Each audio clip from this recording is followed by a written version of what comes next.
Here is a question that sounds simple and turns out to have no accepted answer. When a machine solves a problem, where does the solving happen? For an ordinary computer, that is easy. You can point at the chip, at the transistors, at the heat coming off the case. But there is a kind of machine now sitting in a handful of rooms on this planet, chilled to within 100th of a degree of the coldest temperature that exists, and when it runs, it handles more information than there is room for in everything you can see. Not more than we can store, more than the universe has parts to store it with. The answer comes out correct anyway. So where did the work actually get done? By the end of tonight, you will know exactly what the best answer to that is, and why it has unsettled physicists for 40 years. Get comfortable, subscribe if you have not already, and stay with us, because the road to that answer runs through a graduate student who was told to stop, a machine that was never meant to be a machine at all, and an experiment nobody has ever been able to run. Let's get into it.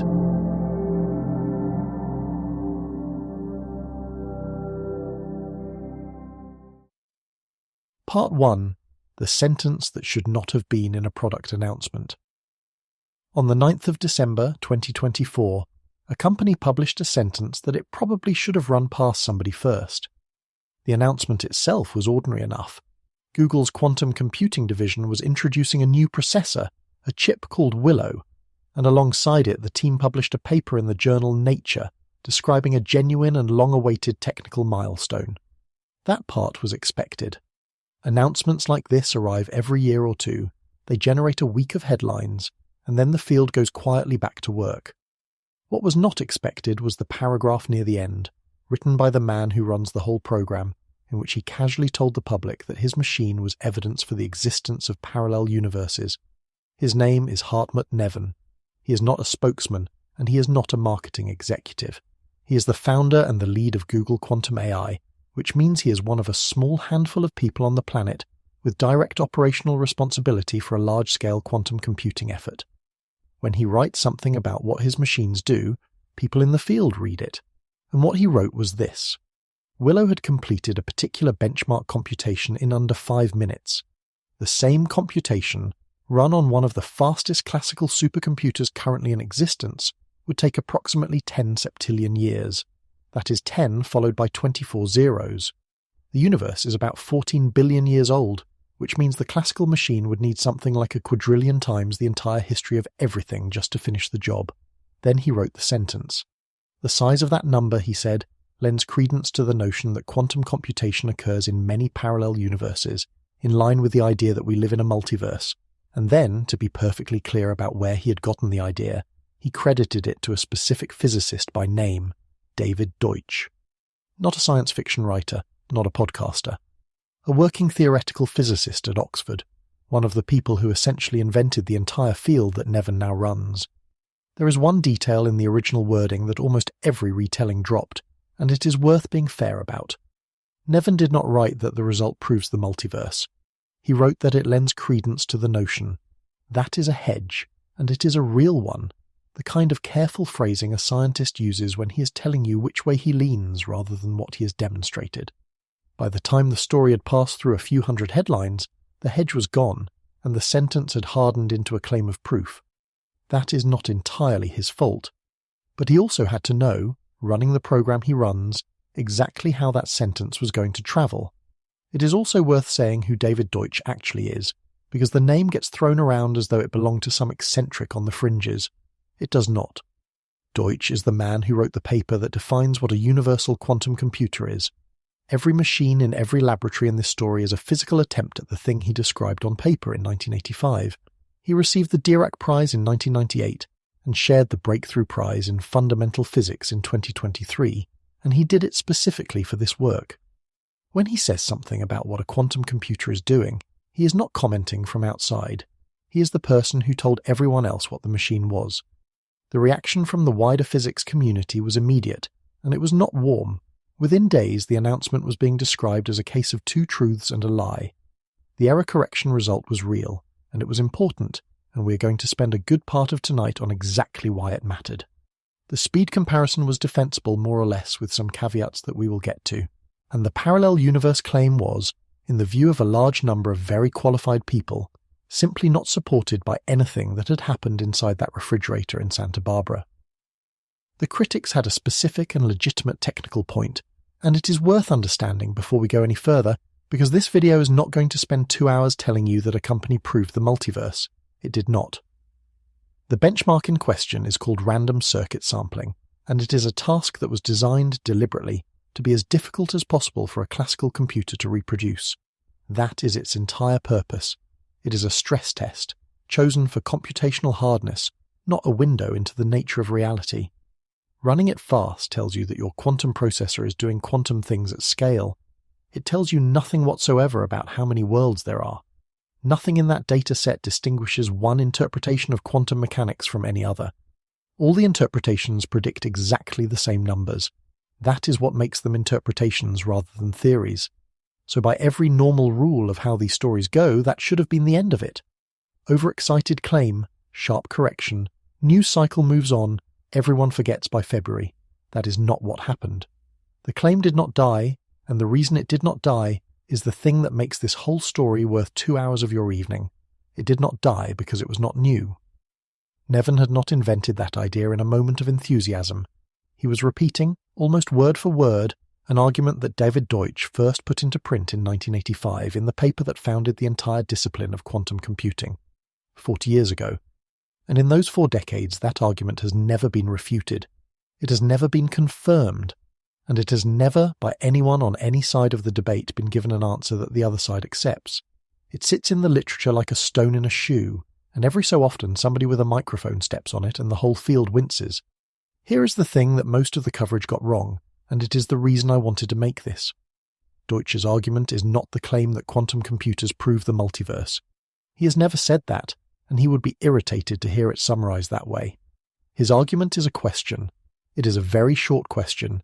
It is entirely physical, it has no metaphysics in it at all, and it goes like this. A quantum computer, running a certain kind of algorithm on a large enough number, manipulates a quantity of information that could not be stored in the visible universe.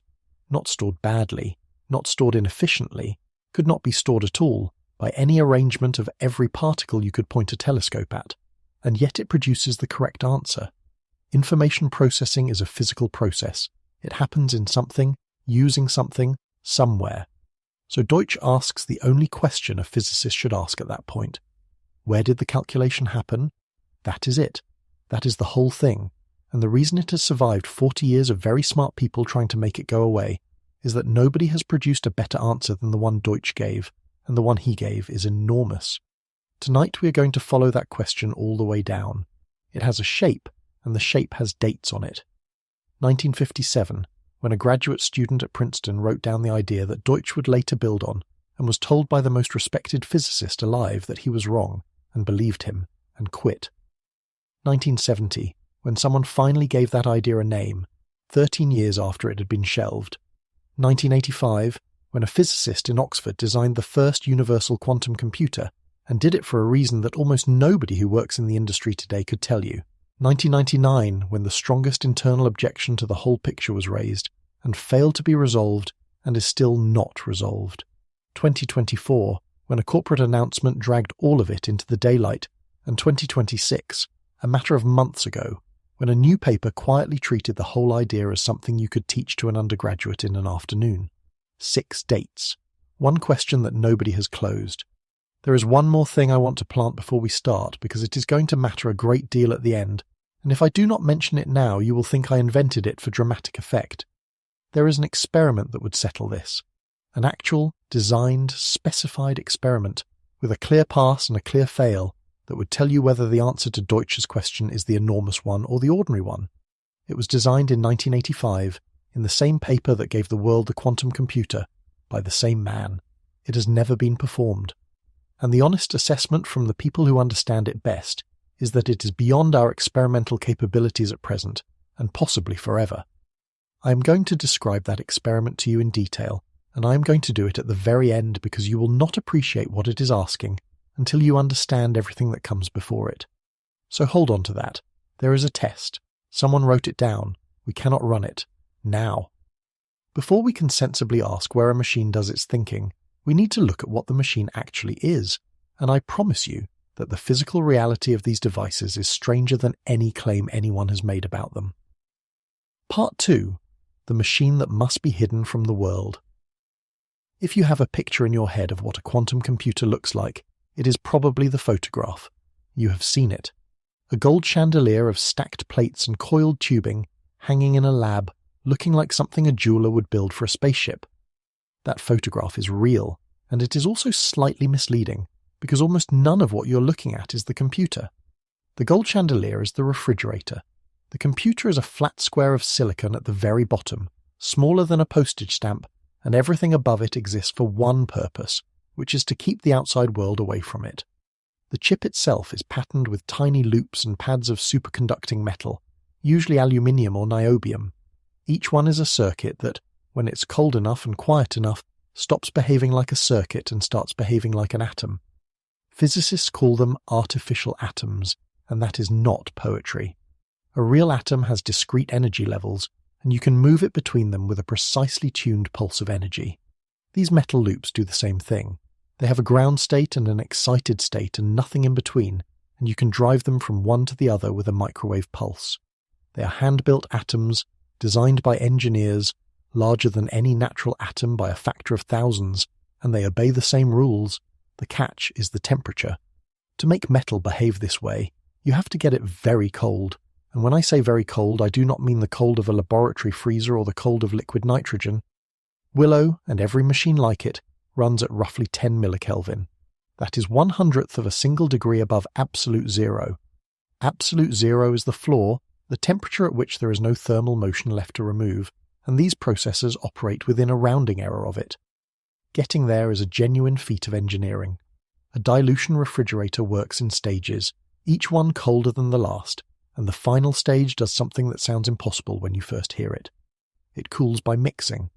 Two isotopes of helium, helium-3 and helium-4, are brought together, and below a certain temperature they separate into two phases like oil and water. Pulling helium-3 across the boundary between those two phases absorbs energy. There is no compressor at the bottom of that machine, no coolant being squeezed. The cold comes from the act of mixing itself, and it can be sustained indefinitely. So let me take you down there for a moment, because it is worth actually standing in. You start at the top, at room temperature, where the wiring comes in from the ordinary world. The first plate you pass brings you to about 50 Kelvin, which is colder than anywhere on the surface of the Earth has ever been. Keep going.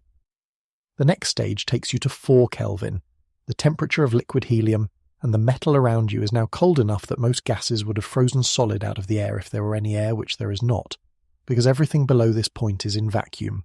Down again to about 1 Kelvin, down again to 100 millikelvin, and then the last stage, and you're at 10,000ths of a degree above the absolute bottom of the temperature scale. Everything around you is gold-plated, not for appearance, but because gold does not oxidize and conducts heat cleanly. Thin coaxial lines run down past you carrying microwave pulses. It is completely dark. It is completely silent, in a way that nowhere on Earth is silent, because sound requires matter, and there is essentially none. And at the bottom, on a small mount, sits the chip. It is not glowing. It is not humming. It is doing nothing at all until someone sends it a pulse, and it will stop being able to do anything the moment a single stray photon finds its way down to it. Here is the comparison that I think puts it properly in place. The space between the galaxies, the emptiest volume you can name, is not at absolute zero. It is filled with the leftover warmth of the beginning of the universe, the cosmic microwave background, and that radiation sits at about 2.7 Kelvin. The inside of a working quantum computer is roughly 270 times colder than that. Some of the coldest locations in the known universe are not in space at all. They are in server rooms, in California and Zurich and Hefei, and human beings built them on purpose. Now, why? Why does a computer need to be colder than the space between the galaxies when the laptop on your desk runs happily at whatever temperature your room happens to be? The answer is a process called decoherence, and it is going to sit underneath everything else we talk about tonight, so it is worth getting right. A quantum state holds its useful properties only for as long as nothing in its surroundings interacts with it in a way that records which state it is in. That is the whole condition. It is not about being disturbed in the ordinary sense, not about being knocked or shaken. It is about information leaking.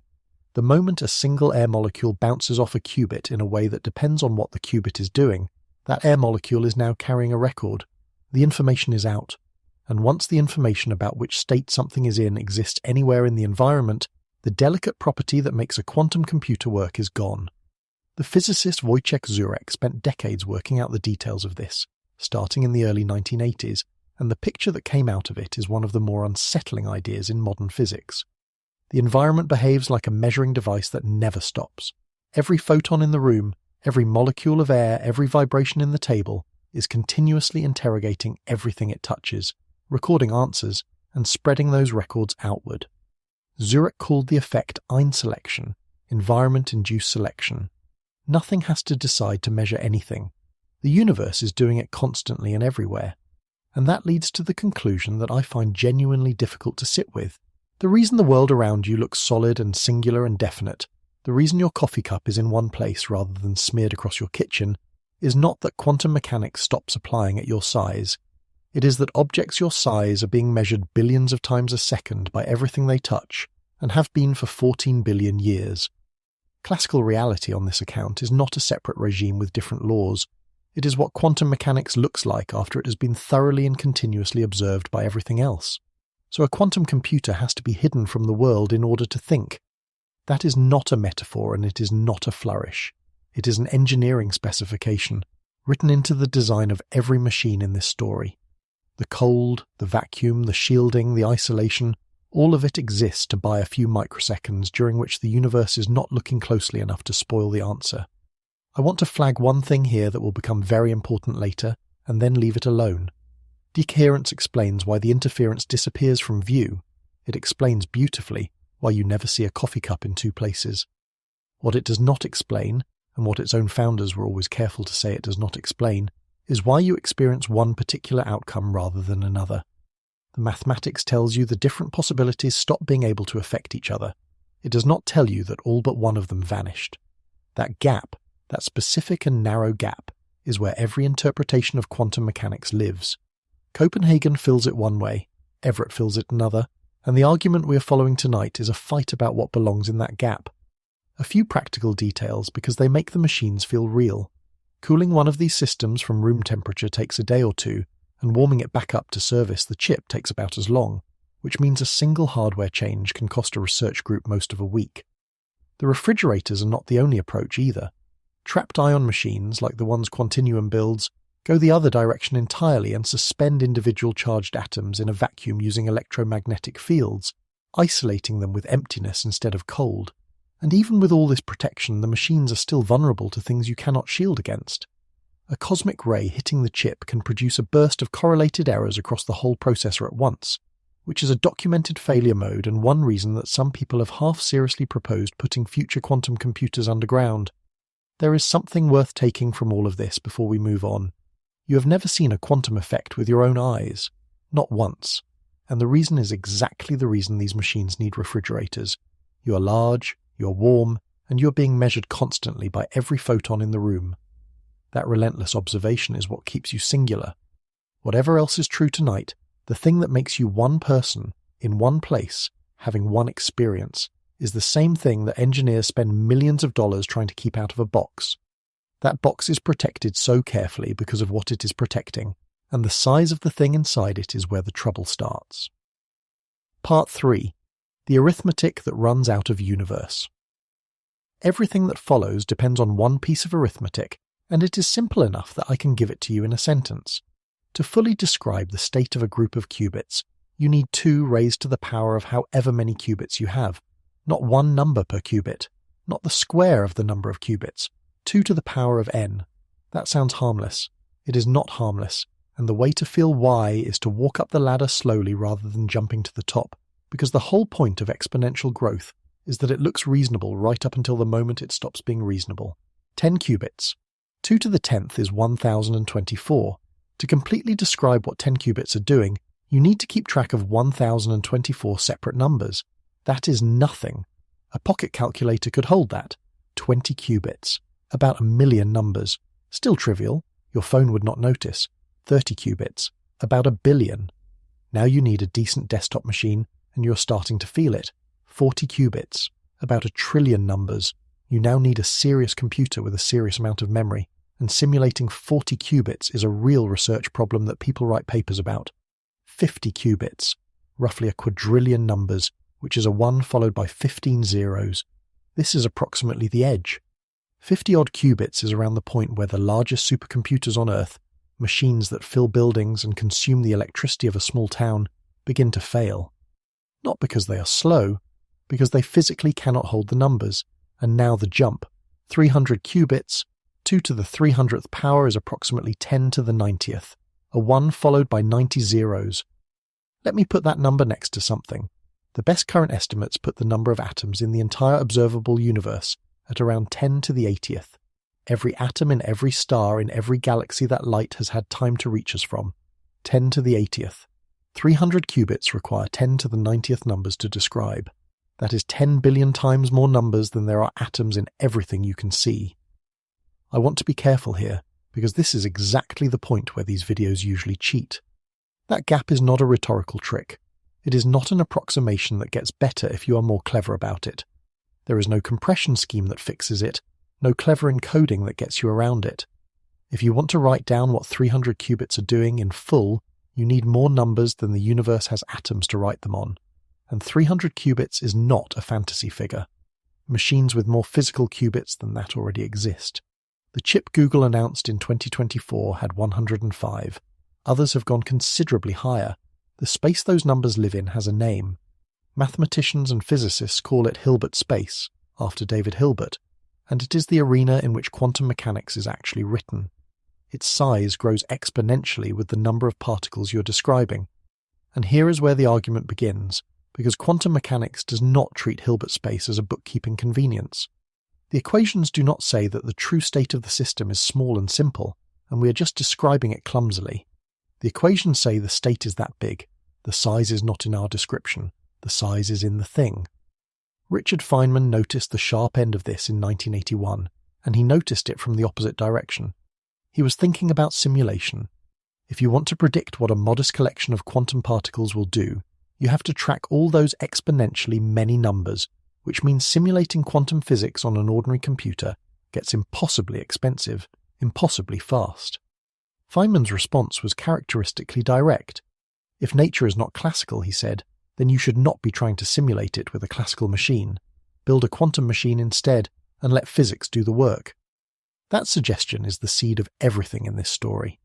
13 years later, in 1994, a mathematician at Bell Labs named Peter Shor turned the seed into a threat.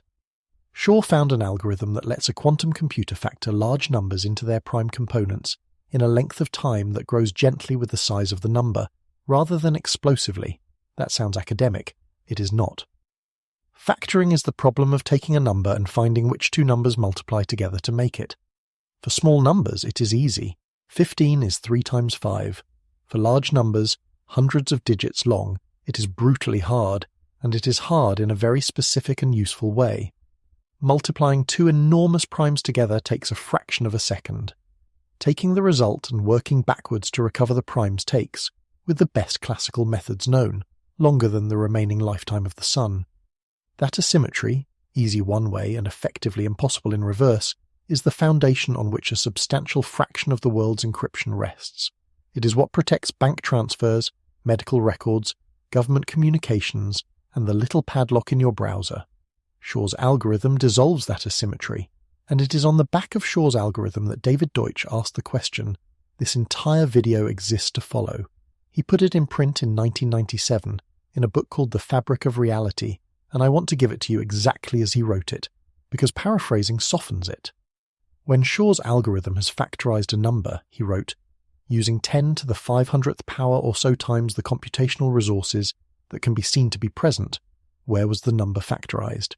There are only about 10 to the 80th power atoms in the entire visible universe, an utterly minuscule number compared with 10 to the 500th.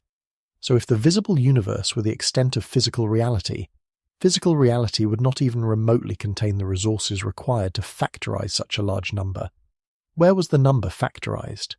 Sit with that for a second, because the shape of it is unusual.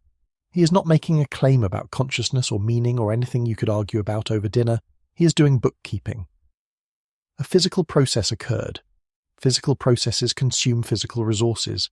He has counted the resources the process appears to require. He has counted the resources available in the observable universe, and the second number is smaller than the first by a factor of about 420 orders of magnitude. Not 420 times, 420 zeros on the end. The specific figure comes from factoring a 250-digit number, which is not a hypothetical size. 250 decimal digits is roughly 830 bits, comfortably inside the range of key lengths that real systems have used.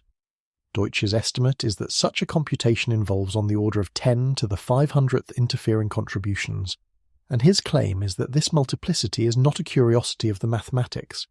It is the reason the algorithm works at all. Take the multiplicity away, and Shor's algorithm has no advantage over anything else.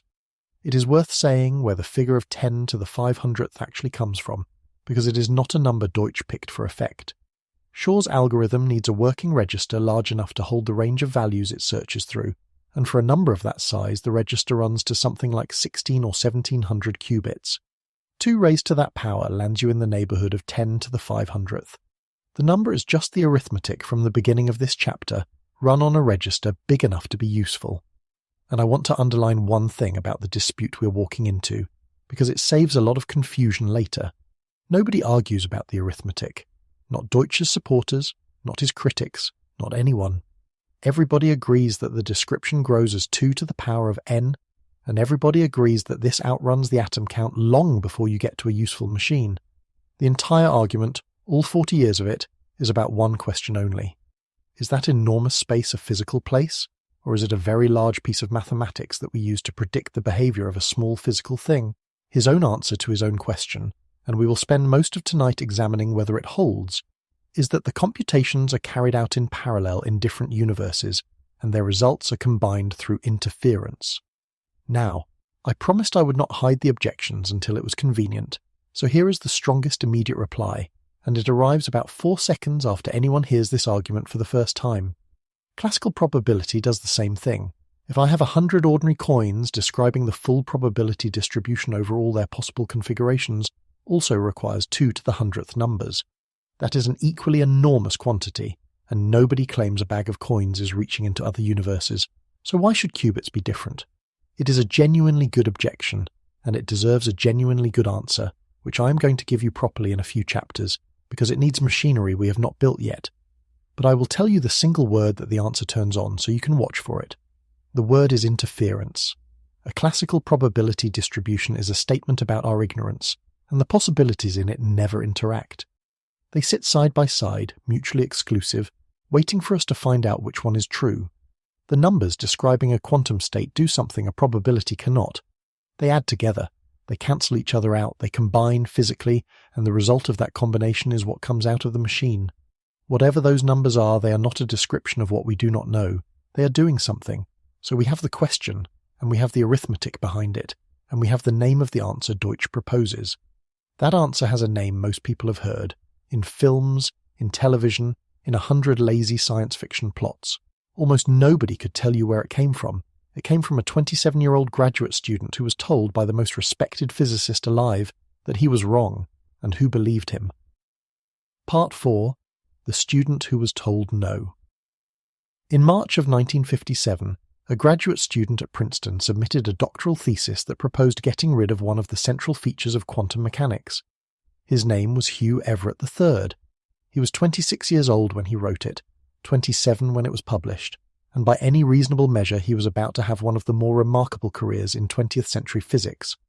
To understand what he proposed, you need to know what the standard picture said, because the standard picture had a seam in it that everybody could see and almost nobody would talk about.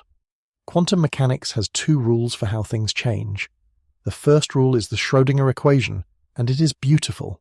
It is smooth, it is continuous, it is completely deterministic, and it is reversible. Give it a state, and it will tell you exactly what that state becomes, forwards or backwards in time, with no ambiguity at all. Under this rule, a particle happily exists in a combination of possibilities, spreading and evolving in a perfectly lawful way. Then there is the second rule, and the second rule is where the trouble is. When you measure the system, the smooth spreading stops. One outcome happens, the others are gone. This event is abrupt, it is random, It is irreversible, and it is not described by the first rule at all. It is bolted on. The Schrödinger equation does not predict it, does not contain it, and cannot be made to produce it. You simply set the equation aside at the moment of measurement, apply a different rule, and then pick the equation back up afterwards. Nobody has ever been able to say precisely what counts as a measurement. Does a photographic plate do it? A Geiger counter? A dust mote? A cat? A physicist? The theory does not say. It has never said. And in 1957, saying this out loud in a room full of senior physicists was not a good career move, because the orthodoxy of the day had settled on an answer that amounted to a polite instruction to stop asking. It is worth understanding why Bohr's word carried that much weight, because from here it can look like simple deference, and it was not. Bohr had been at the centre of quantum mechanics since before it had a name. He had trained or argued with nearly everyone who mattered. He had spent the 1930s in a long public duel with Einstein over exactly these questions, and had, by the general verdict of the field, won it. The generation of physicists who came up during and just after the war had watched that happen. To them, Copenhagen was not one option among several. It was the settled result of the last great argument, and reopening it looked less like ambition than like not having been paying attention. There is also something in Everett's own character that made the outcome more likely. By the accounts of people who knew him, he was not a fighter for his ideas. He was brilliant, extremely quick, fond of argument as a game, and largely indifferent to whether other people agreed with him. He had worked the problem out to his own satisfaction, and once he had, the question of persuading the field seems to have struck him as somebody else's job.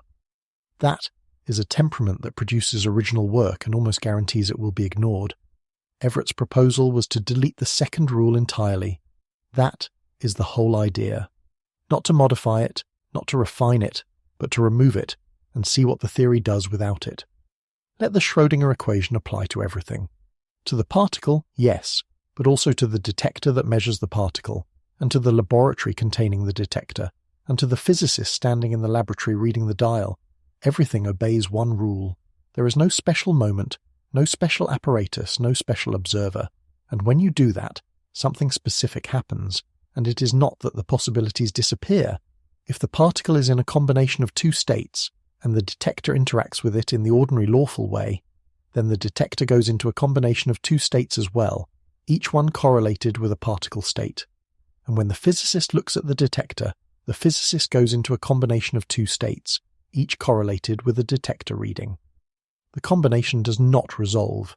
It spreads outward to include whatever touches it. The result is that there is now a version of the physicist who saw the first outcome, and a version who saw the second.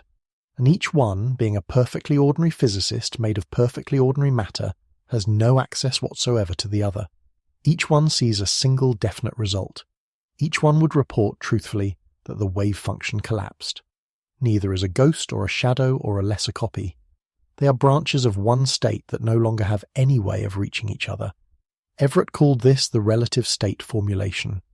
What matters, in his language, is not what state a thing is in absolutely, but what state it is in relative to a particular branch of the observer. The elegance of it is hard to overstate.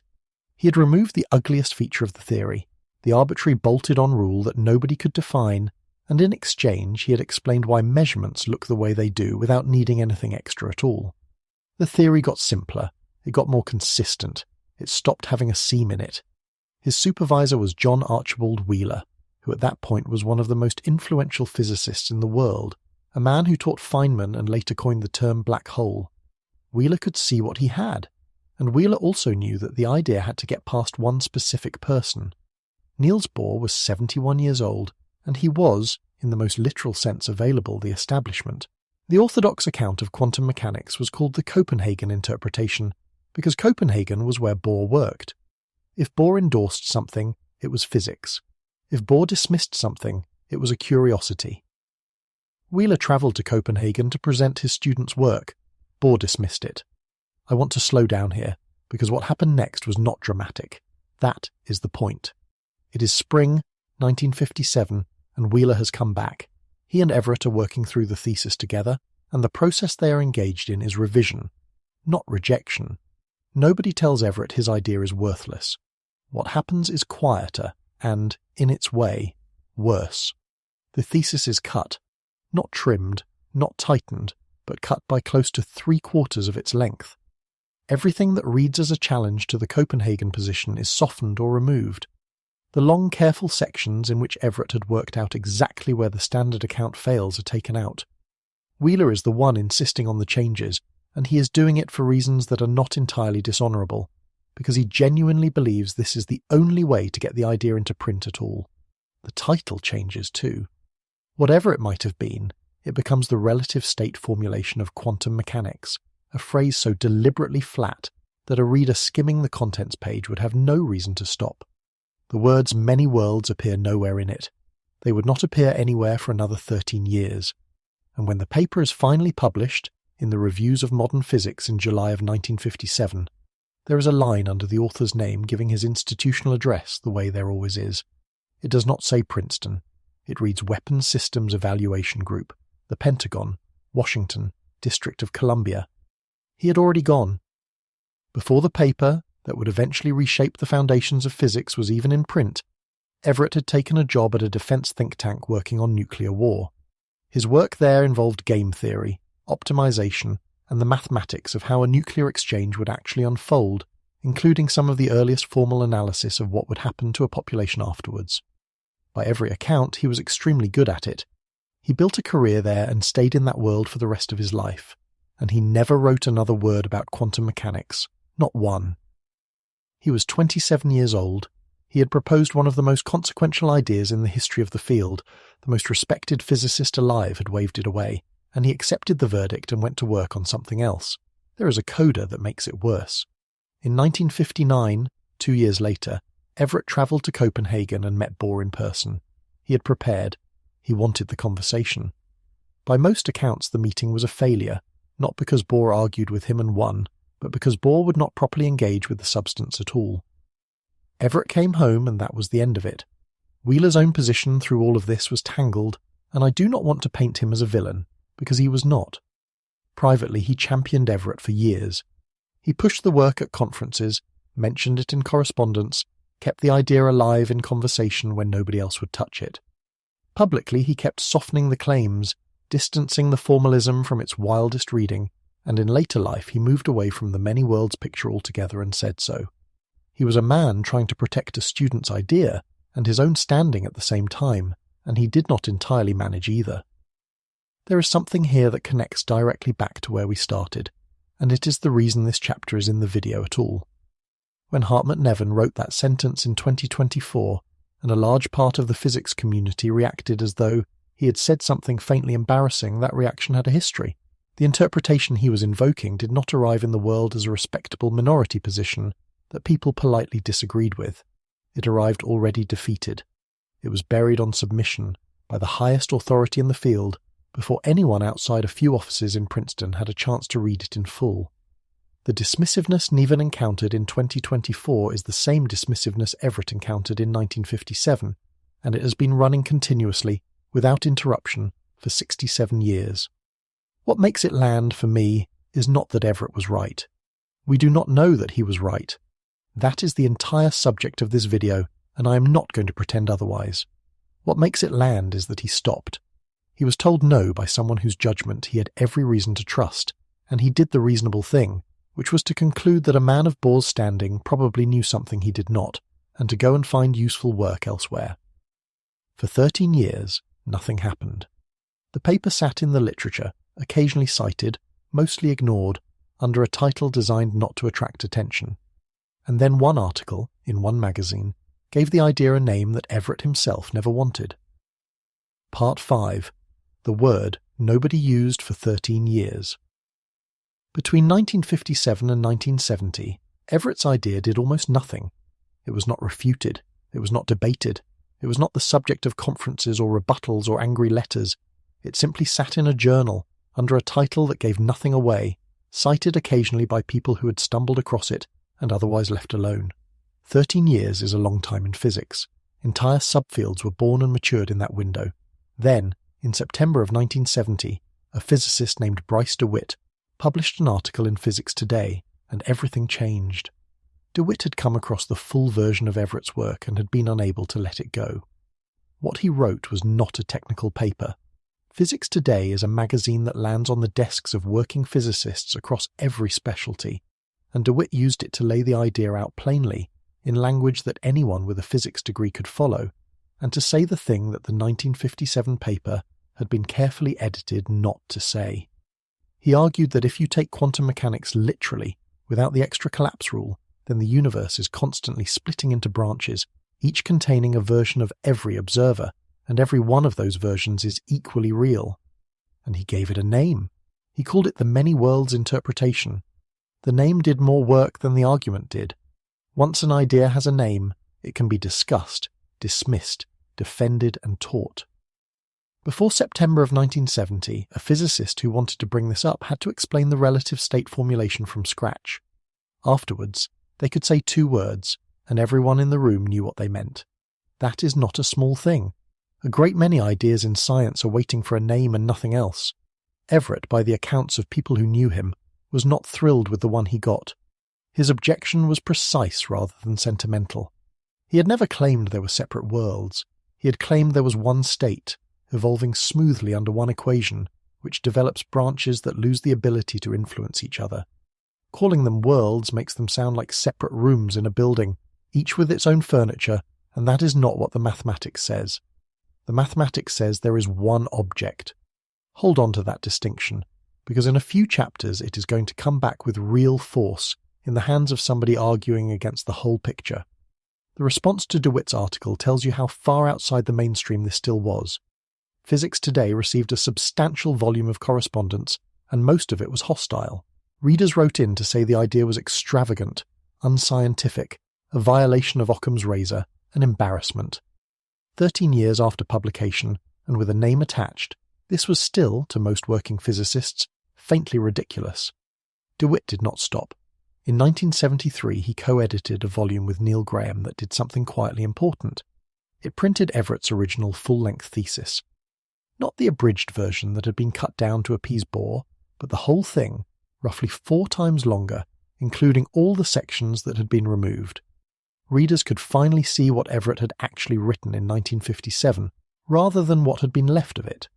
It is a substantially more radical document, and it is far more careful, and it had been sitting in a drawer for 16 years. From that point the idea started to grow, and it grew because 2 separate things happened that Everett had nothing to do with. The first was decoherence, which we met in the 2nd chapter. Everett's picture had a genuine hole in it, and his critics were right to press on it. If the observer branches, why does each branch look classical? Why does a version of the physicist see a needle pointing at a definite number, rather than seeing some blurred combination of the 2? Everett's answer was more of a gesture than a derivation. The work that filled the hole was done by Hans-Dieter Zeh, starting in 1970, and by Wojciech Zurek from 1981 onward, and neither of them set out to rescue Everett. They were working on a different problem, the question of why the everyday world looks classical at all, but their answer, that the environment continuously measures everything and destroys the interference between alternatives, turns out to be exactly the mechanism that Everett's picture needed. Once the branches stop being able to interfere, they behave, for all practical purposes, like separate worlds. Decoherence handed Everett the machinery his account had been missing 20 years late by accident. There is a second half to the decoherence story that came much later and is worth having, because it answers a question you may already be forming. If the environment is measuring everything constantly, why do different people agree about what they see? Why does the whole room see the same needle in the same place? Zurek's answer, which he developed into a framework he called quantum Darwinism around 2009, is that the environment does not just destroy the interference, it copies the result. A single fact about an object gets imprinted redundantly onto enormous numbers of photons and molecules, which then scatter in all directions. What you call seeing something is intercepting a few thousand of those copies. Objective classical reality on this account is the set of facts that the environment has broadcast so widely that everybody receives the same version. It is not that the world is definite, it is that the world is thoroughly published. Cosmology pushed in the same direction for a different reason. If you want to apply quantum mechanics to the entire universe, and cosmologists do, then the standard picture becomes awkward very fast because it needs an observer standing outside the system to perform measurements. There is nothing outside the universe to stand there. a formulation that requires no external observer, is not a philosophical preference in that context. It is the only kind that can be written down at all. The second thing was quantum information theory. Through the 1990s, a new generation of physicists arrived who did not think of quantum mechanics primarily as a theory of small particles. They thought of it as a theory of information, and they spent their days manipulating superpositions on purpose, designing circuits that depended on interference behaving in exactly specified ways. To that community, treating the wave function as a real physical object was not a philosophical stance. It was how you did your job. You cannot design an algorithm around a state you regard as a fiction. By the early 2000s, in quantum computing and in cosmology in particular, a substantial minority of researchers treated Everett's picture as the sensible default and were mildly surprised to learn that anyone still argued about it. Everett was invited back into the conversation eventually. In the late 1970s, Wheeler and DeWitt brought him to at least one gathering of people working on foundations, and by the accounts that survive, he engaged with it, enjoyed it, and answered questions well. But he did not resume the work. He did not write a follow-up paper or a book or a defense. He went back to Virginia and back to his consulting business and left it where it was. He died on the 19th of July, 1982 in McLean, Virginia, of a heart attack. He was 51 years old. Now hold two dates next to each other, because the gap between them is the part of this story I have not been able to shake. Everett died in July of 1982. David Deutsch's paper, the one that founded quantum computing and made Everett's interpretation the load-bearing assumption underneath an entire technology, was published in 1985. 3 years. He missed it by 3 years. And it is not simply that he missed the vindication, because vindication is a soft word and this was something more concrete than that. He missed finding out that his idea was not a curiosity at all. He missed the moment when it stopped being a matter of taste about how to read an equation, and became the foundation of a machine that governments would spend billions of dollars building. He spent 25 years, from the age of 27 to the age of 51, holding a private opinion that he had good reason to believe the profession had correctly rejected. He did the mathematics. He was told no by the most respected man in the field. He accepted it like a reasonable person, and he went and did something else with his life, and he was 3 years short. I do not think there is a lesson in that. I distrust stories about misunderstood geniuses, partly because most people who are dismissed by the establishment are dismissed correctly. But the specific shape of this one stays with me, because Everett never got to have the argument. He was not defeated in a fair fight. He was edited. There is one more thing to say before we move forward, and it connects this chapter to the one we started with. When Google's Hartmut Neven invoked the multiverse in 2024, and the field rolled its eyes, the idea he was invoking had been, in 1982, the private and unpublished opinion of a dead nuclear war analyst in Virginia who had given up defending it. 42 years later, it was in a corporate product announcement from one of the largest companies on Earth. That is a strange journey for an idea to take, and the person who moved it the furthest never met Everett, and did not particularly care about the sociology. He cared about a machine. 3 years after Everett died in an office in Oxford, he sat down to design an experiment, and he needed a piece of equipment that did not exist, so he described one. That description is the reason quantum computers exist. Part 6. The Man Who Built a Machine to Settle an Argument. In 1985, the Proceedings of the Royal Society of London published a paper in volume 400, running from page 97 to page 117. Its title was Quantum Theory, the Church-Turing Principle, and the Universal Quantum Computer. Its author was David Deutsch, and he was working at Oxford in a specialty that, at the time, was widely regarded as a good way to end a career. That needs saying, because from where we are standing now, the founding of quantum computing looks like an obvious thing to have done. It did not look obvious in 1985. Quantum foundations, the study of what the theory actually means, was where physicists went when they had stopped being able to get results. The received wisdom was that the interpretation questions had been settled in the 1920s by people with better instincts than yours, and that anyone still worrying about them was doing philosophy while pretending it was physics. Deutsch did it anyway.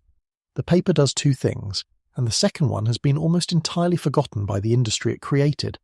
The first thing is a piece of reasoning about the foundations of computing, and it is genuinely elegant.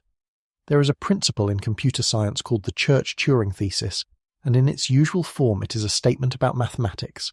It says, roughly, that anything a human being could calculate by following a mechanical procedure could also be calculated by a Turing machine, which is the idealized model that all ordinary computers are built on. It is a claim about what counts as computable. Deutsch's move was to notice that underneath this mathematical claim there is a hidden claim about physics, and to drag it into the open and restate it properly.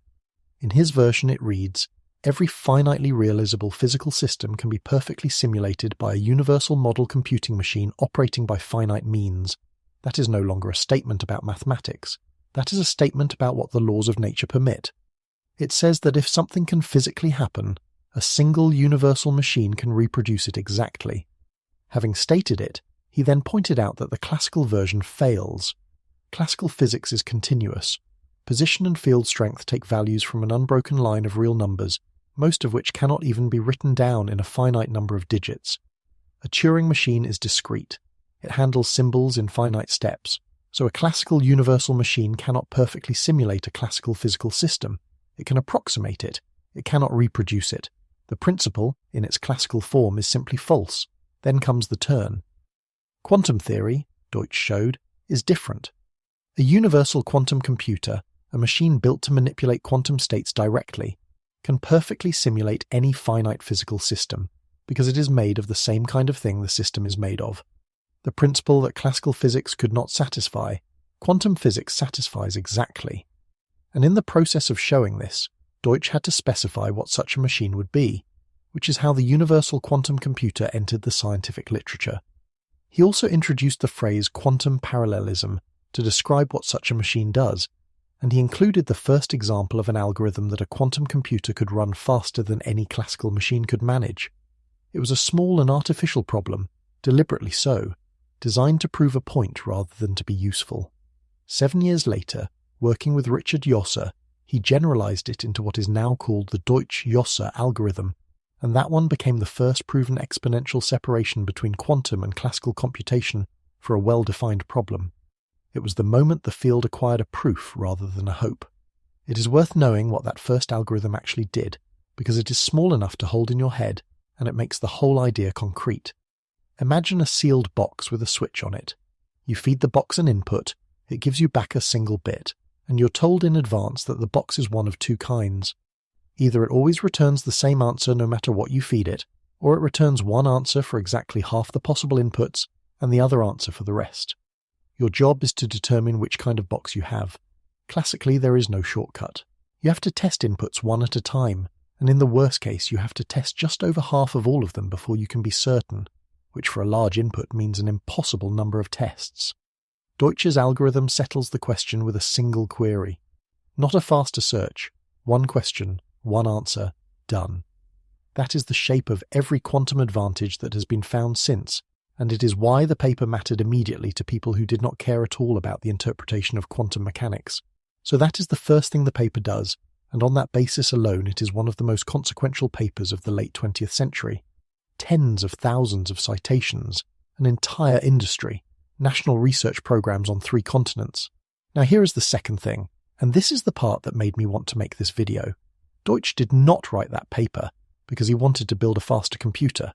He wrote it because he wanted to run an experiment, and the experiment required a machine that did not exist, so he described one. The experiment was about the seam we found in the last chapter. Is a quantum measurement reversible or is it not? Everything hinges on that.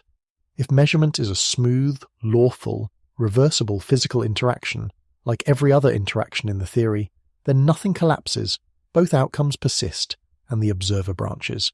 That is Everett. If measurement is something else, something irreversible that genuinely destroys the alternatives, then collapse is real, and Everett is wrong. These are not two ways of saying the same thing. They are two different claims about what physically happens, and in principle you could tell them apart by testing whether a measurement can be undone.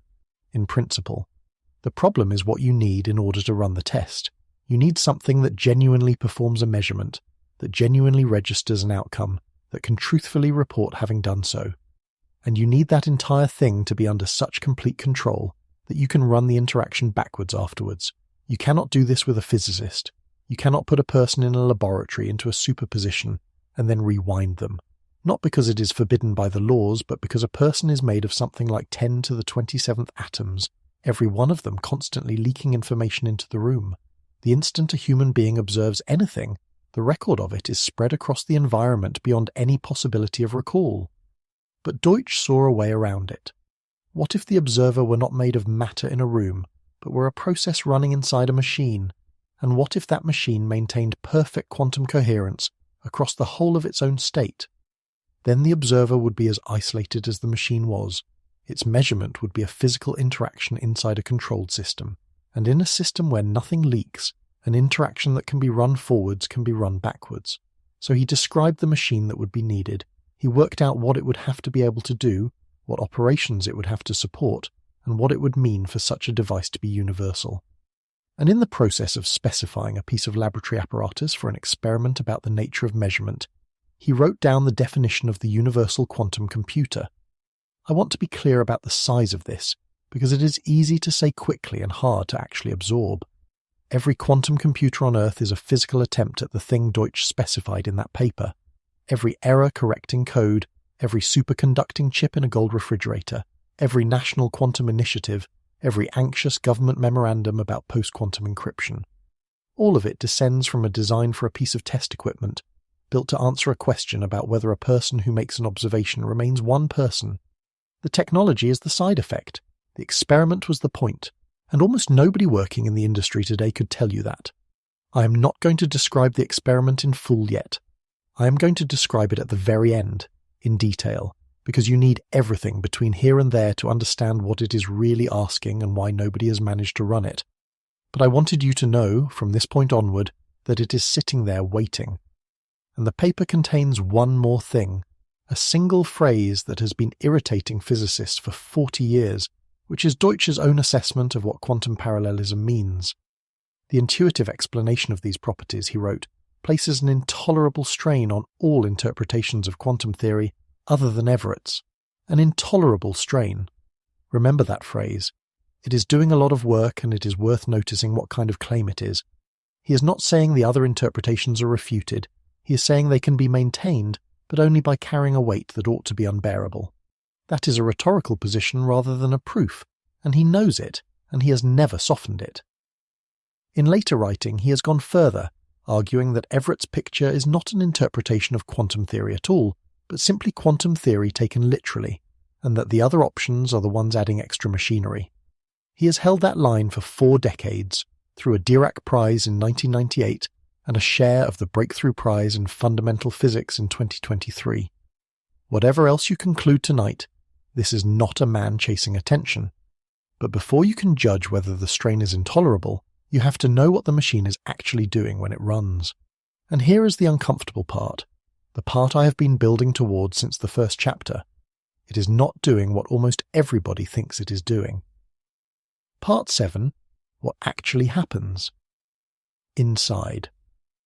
Here is the explanation of quantum computing that you have almost certainly heard, in some form from a documentary or a news segment or a colleague at a party. An ordinary computer has to try possible answers one at a time. A quantum computer puts itself into a superposition of every possible answer at once, checks them all simultaneously, and returns the right one. That is why it is fast. That explanation is wrong, not simplified, not incomplete. Wrong, in a way that matters enormously for the argument we are following, and if you walk away from tonight with only one piece of physics, I would like it to be this one. Start with the part that is true, because there is a true part. You can indeed place a register of qubits into a superposition of every possible input. That is easy. It takes one operation per qubit, and after you have done it, the machine state genuinely does involve every configuration at once. If you have 300 qubits, all 10 to the 90th configurations are in there. Now try to get an answer out, and this is where it collapses, in every sense. When you measure the register, you get exactly one outcome. One string of bits chosen at random, weighted by the mathematics. You do not get to look through the alternatives. You do not get a list. You do not get to peek into the other options and pick the good one. You get one result, and the rest of the structure is gone the moment you look. So if you did the naive thing, if you loaded every possible answer into a superposition, and then measured, you would receive a random answer, which is precisely as useful as guessing, and considerably more expensive. And this is not a temporary engineering limitation that better hardware will solve. It is provable. If you could reliably extract an arbitrary answer of your choosing from a superposition, quantum computers could solve entire classes of problems that they demonstrably cannot solve. The mathematics of computational complexity closes that door firmly. Quantum computers are not magic answer machines, and no amount of funding will make them into one. So where does the speed come from? It comes from one thing, and the whole field rests on it. The numbers that describe a quantum state are not probabilities. They are called amplitudes, and the difference between an amplitude and a probability is the entire trick. A probability is a number between 0 and 1. It cannot be negative. There is no such thing as a minus 20% chance of rain. Amplitudes can be negative. They can in fact be complex numbers, which means they carry something like a direction as well as a size, and when two amplitudes arrive at the same outcome, they add. If they have the same sign, they reinforce and the outcome becomes more likely. If they have opposite signs, they cancel, and the outcome becomes less likely, or vanishes entirely. That is interference. It is the same phenomenon you get with water waves meeting in a harbour, or with sound, or with light through two slits. Crest meets crest and you get a bigger crest. Crest meets trough and you get flat water, and it is the only reason a quantum computer is worth building. Let me put you inside it for a moment. You are standing in the middle of a computation. All around you, contributions are arriving at every possible answer, uncountably many of them, each one carrying a weight and a sign. Watch what happens to the wrong answers. A contribution arrives at a wrong answer carrying a plus, and another arrives at the same wrong answer carrying a minus of the same size, and they meet, and there is nothing left. Not a small amount left. Nothing.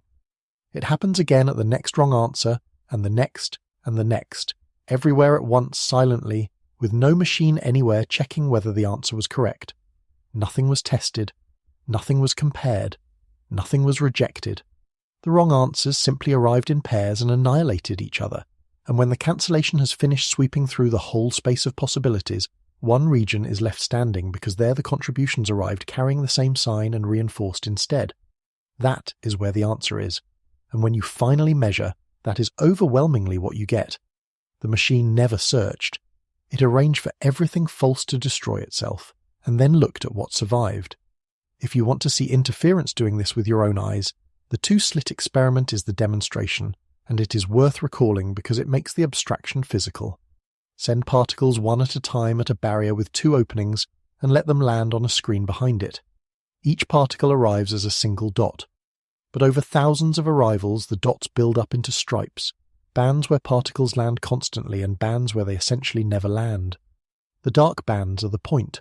Those are places a particle could easily reach through either opening on its own, and yet with both open, almost nothing arrives there. Two routes to the same destination, and the effect of having both available is fewer arrivals than having one. That is cancellation, happening in a laboratory, and everything a quantum computer does is a more elaborate version of the same effect steered on purpose. And a gate in this setting is not a switch. In a classical computer, a logic gate takes bits in and pushes bits out. In a quantum computer, a gate is a precisely shaped pulse, usually microwave for superconducting chips or laser for trapped ions, tuned to rotate the amplitudes of the qubits it touches by an exact amount. Programming one of these machines is closer to conducting than to typing. You are timing a sequence of pulses so that, several hundred operations later, the interference lands where you want it. That is what designing a quantum algorithm actually consists of. It is not clever parallel bookkeeping, it is choreography. You are building a circuit whose entire purpose is to steer the amplitudes, so that wrong answers arrive out of phase with each other and cancel, while right answers arrive in phase and pile up. It is closer to designing a musical instrument than to writing software. Shor's algorithm is the best example. Factoring a number does not sound like a wave problem, but there is a hidden periodicity buried in the arithmetic of a number, and its factors, a repeating pattern with a specific length, and if you can find that length, you can recover the factors with ordinary classical arithmetic afterwards. Interference is extraordinarily good at finding periodicity. That is what waves do. Shor's real achievement was recognizing that factoring could be converted into a question about the period of a repeating pattern, at which point the quantum machine could be pointed at it and allowed to do the one thing it does well. The factoring is almost incidental. The machine finds a rhythm. Now the other example, and this one is going to matter in the next chapter, so pay attention to the number. Grover's algorithm solves unstructured search. You have a list of possibilities, no order to it, no structure, and one of them is the answer. Classically, you have no choice but to check them one by one, and on average you will need to check about half of them. If there are 1,000,000 entries, that is around 500,000 checks. Grover's algorithm does it in about 1,000. 1,000 is a lot better than 500,000, but look closely at what kind of improvement that is. 1,000 is the square root of 1,000,000. Grover gives you a quadratic speed-up, and it has been proven that you cannot do better for this problem. No quantum algorithm will ever search an unstructured list faster than the square root of its size. Hold that thought, because if a quantum computer really were farming the work out to an enormous number of parallel worlds, each one checking a different entry, you would expect it to find the answer immediately. One world per entry, all reporting at once. Instead, you get the square root. That is a very strange result for a machine that supposedly has 10 to the 90th helpers. One more thing to close this chapter, and it is the promise I made in the 3rd chapter about classical probability. You will remember the objection. Describing 100 ordinary coins also takes 2 to the 100th numbers, and nobody says a bag of coins is reaching into other universes. So what is different? This is what is different. In the classical case, those numbers describe our ignorance. The coins are in one specific configuration, and we do not know which, so we assign weights to each possibility. Crucially, those possibilities never interact. Nothing that happens in the branch where coin 40 is heads has any effect whatsoever on the branch where it is tails. They sit side by side, mutually exclusive, waiting for us to look. In the quantum case, the possibilities affect each other, physically, measurably. The contribution from one configuration cancels the contribution from another, and the result of that cancellation is what emerges from the machine and shows up in your data. You can run the experiment. You can block one of the possibilities and watch the pattern change in exactly the way the mathematics says it should. There is a rule sitting on top of all of this that closes off a question you may be forming, so let me deal with it now. If the possibilities are physically influencing each other, could you use that to send a message? Could you arrange for a manipulation in one place to be detected in another, faster than light, or between branches? You cannot, and this is not a practical difficulty. It is a theorem, and it is called the no-signaling theorem. No manipulation of a superposition and no manipulation of entanglement will ever permit a usable message to be transmitted. The reason is that interference only shows up in the statistics of many runs. Any single run gives you a random-looking outcome. It is only after you have collected a great many results and compared them against the record of what the circuit was doing that the pattern becomes visible, and assembling that comparison requires ordinary information moving at ordinary speed. Whatever is happening underneath, nothing usable crosses over. The contributions combine into one outcome in one world. They do not exchange letters. Whatever those amplitudes are, they are not a record of what we happen not to know. Ignorance does not cancel. These things are doing something. Which is precisely why the disagreement about what they are has lasted 100 years, and it is also where the most serious objection to Deutsch's entire argument comes from. Part 8. The objection that will not go away. The most serious reply to David Deutsch does not come from a philosopher, and it does not come from someone defending the old orthodoxy. It comes from a computer scientist at the University of Texas at Austin, named Scott Aaronson, and the reason it carries weight is that Aaronson is not commenting from the sidelines. He is a working complexity theorist. His job is proving what quantum computers can and cannot do. He is, by any measure, one of the people who understands these machines most precisely, and he has spent roughly 20 years saying, in print and at length, that the parallel universes picture is the wrong way to think about them. Aaronson has a name for the general problem, which he has been writing about under one heading or another since around 2007. He calls it speaking truth to parallelism. His complaint is not really with Deutsch, who at least has a worked-out position. It is with the enormous volume of writing, journalism, funding applications, and executive summaries that describe these machines as trying everything at once, because that description makes a specific and false promise. It implies that a quantum computer will speed up anything you point it at, that it is a general-purpose accelerator, that any problem with a lot of possibilities is a problem a quantum computer will crush. None of that is true. The set of problems where anyone has found a genuine quantum advantage is small, oddly shaped, and hard to extend, and it is small precisely because you need a problem with enough hidden structure for interference to grip. His objection comes in two parts. and the second part is the one that leaves a mark. The first part we have already covered in the previous chapter, so I will restate it quickly. You never see the branches. The measurement gives you one outcome. Whatever is going on inside the machine, you have no access to a list of parallel results, and you cannot arrange to have one. Any description of a quantum computer as an army of copies each doing a separate piece of work, reporting back to a manager who picks the best answer, is describing a device that does not exist and could not exist. That much most people concede once it is explained. The second part is harder, and it goes directly at the heart of Deutsch's claim rather than at a popular misunderstanding of it. Here it is. The thing that gives a quantum computer its power is interference. We spent the last chapter establishing that. Interference requires the different contributions to combine, to add together, to cancel and reinforce. That is what the word means.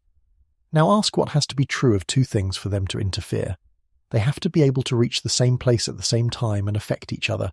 They have to be, in a precise technical sense, still connected. And here is the problem. To the extent that two branches of the wave function can usefully interfere with each other, to that same extent they are not separate worlds. The whole point of interference is that the branches are mixed together, that they lose their individual identities in the combining.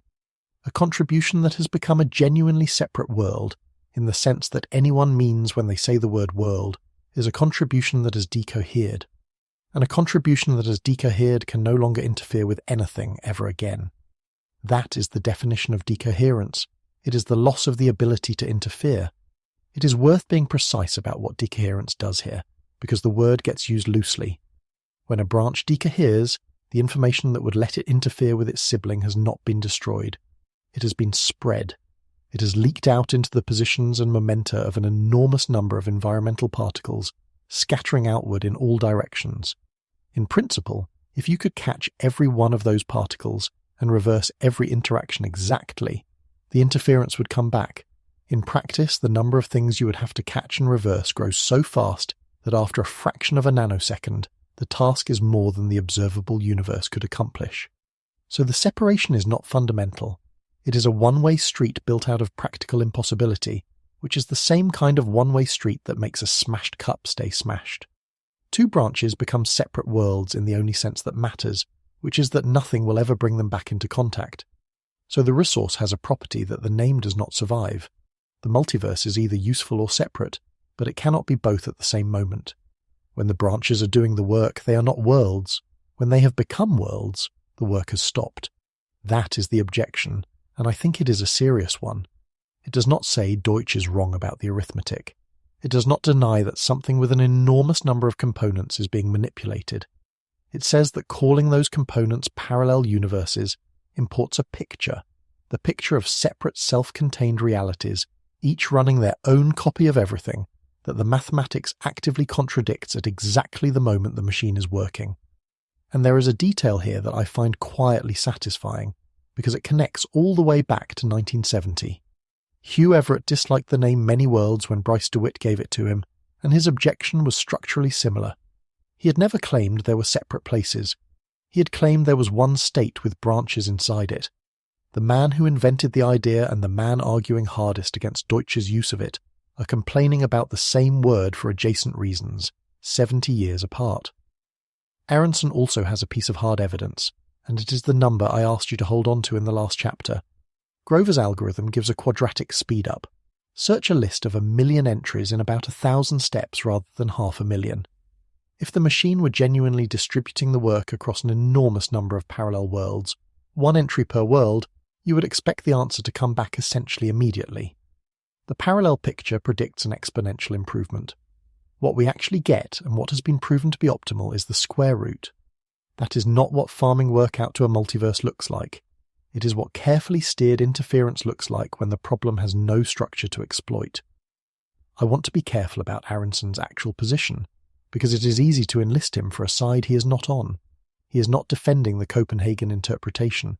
He is not saying the wave function collapses, or that measurement is special, or that Everett was wrong. His position is a third one, and it is more deflationary than either camp would like. It is that quantum computing is interpretation neutral. The machines work the same, the mathematics is the same, and the predictions are identical whichever picture you prefer, which means the machines cannot be evidence for any of them. On this view, Deutsch has not made an error of physics. He has made an error of inference, treating a machine that all interpretations describe identically as though it favoured one of them. There is a second technical objection that belongs here, and it is quieter, but it has teeth. It is called the preferred basis problem, and it goes like this. If reality is branching, you would like the theory to tell you what the branches are, how many, and along what lines. Quantum mechanics does not tell you. The mathematics of a superposition can be written down in an enormous number of equivalent ways, and each way of writing it carves the state into different components. There is nothing in the equations that picks one carving as the real one. Decoherence helps here, and it helps a great deal because the environment does tend to select a particular set of stable alternatives, but it selects them approximately and gradually, and only for systems that are actually interacting with an environment. That is an awkward foundation for a claim about how many copies of you exist. Physicists have developed this objection specifically against many worlds' accounts of certain quantum computing architectures where the branch structure depends entirely on a choice the theory does not make for you. So where does that leave Deutsch? Not refuted.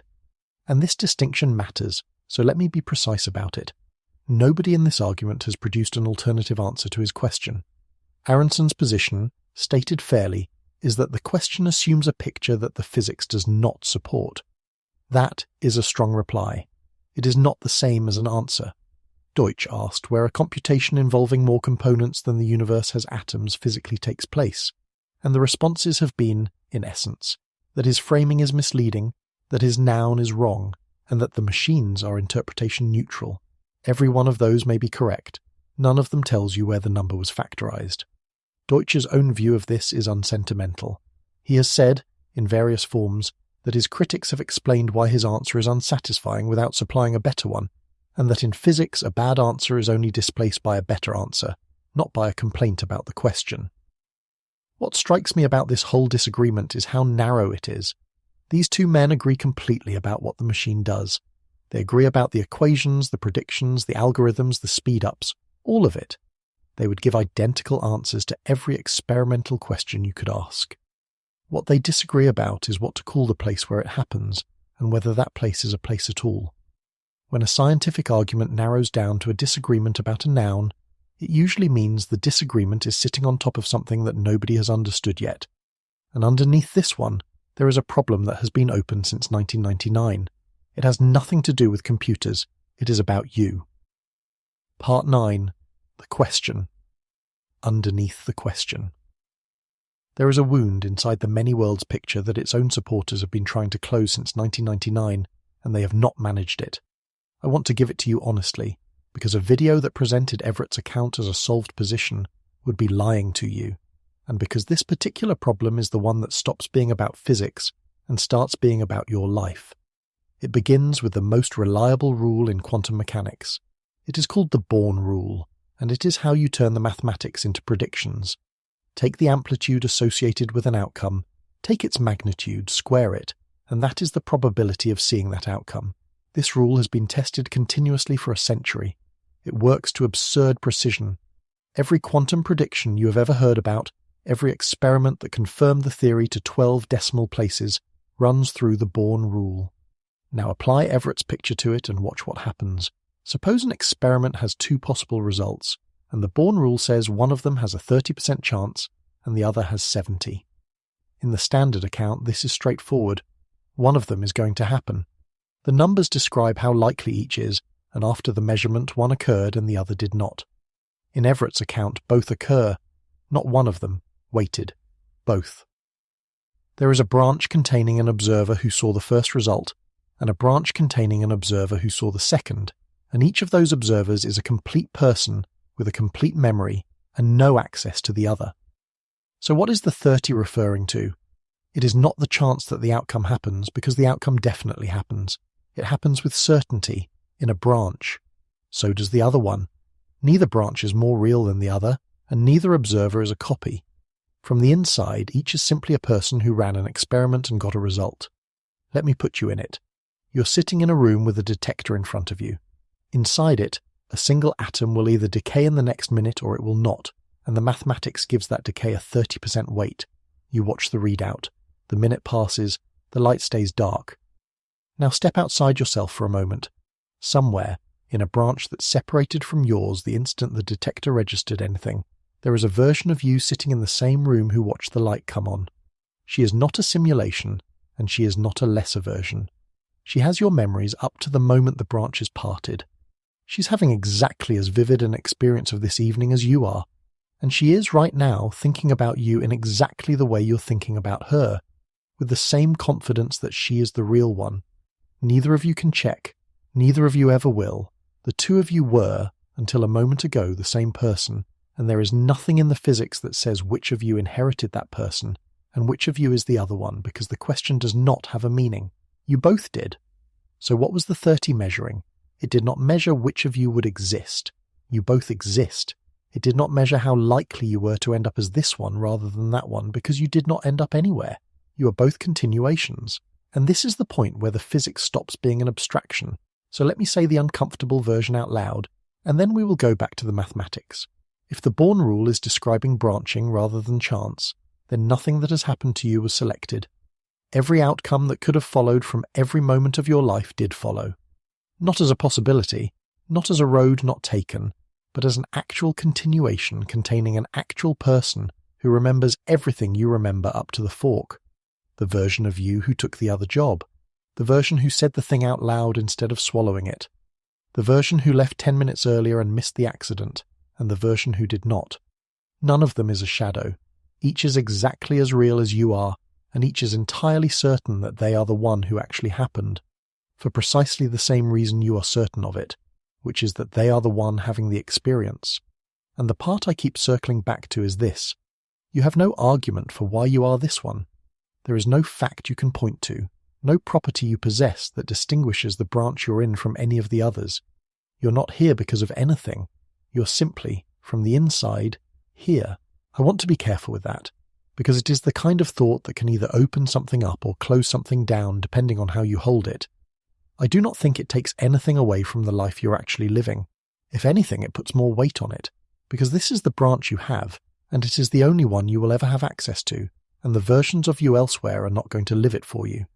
That is the problem, and it is not a word game.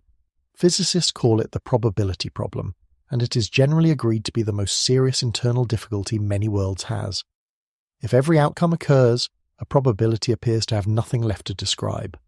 Deutsch tried to solve it in 1999, and his attempt was characteristically bold. He argued that you can derive the Born probabilities without assuming probability at all.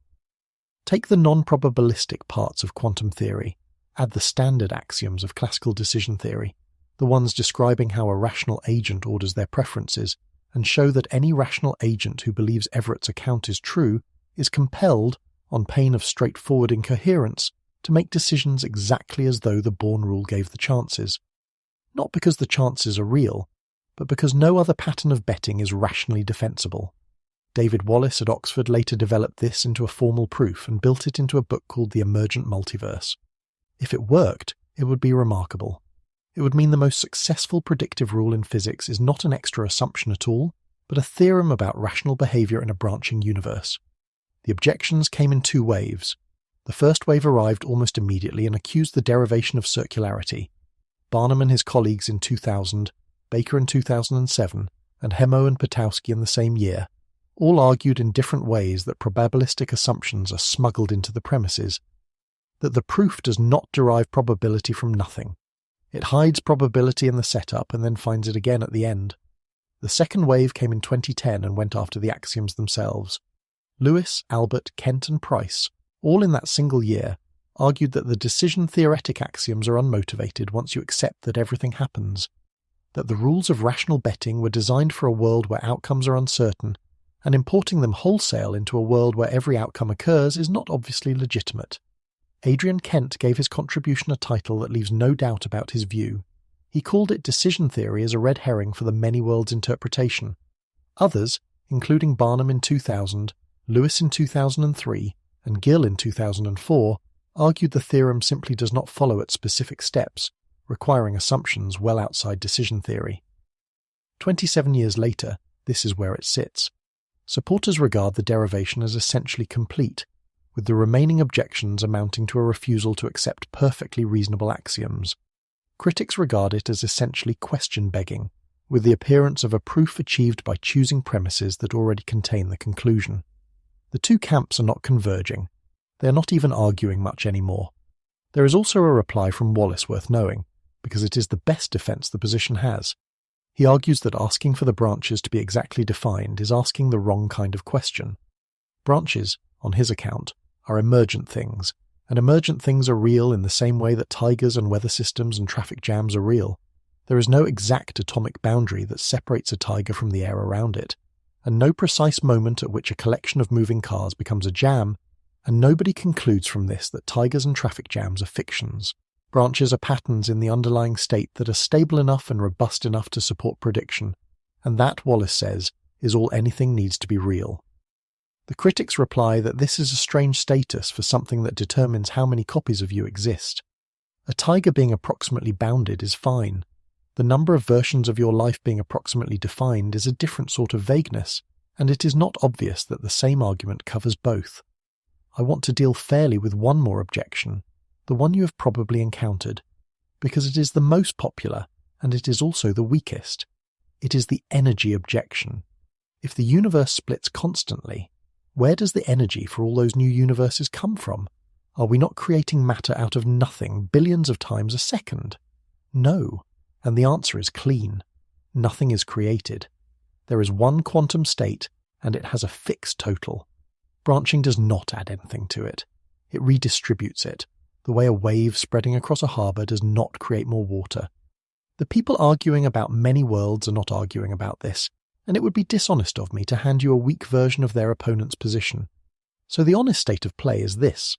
The picture is elegant, it removes the ugliest feature of the theory, and it has a genuine unresolved problem at its centre, concerning what probability could possibly mean once every outcome happens.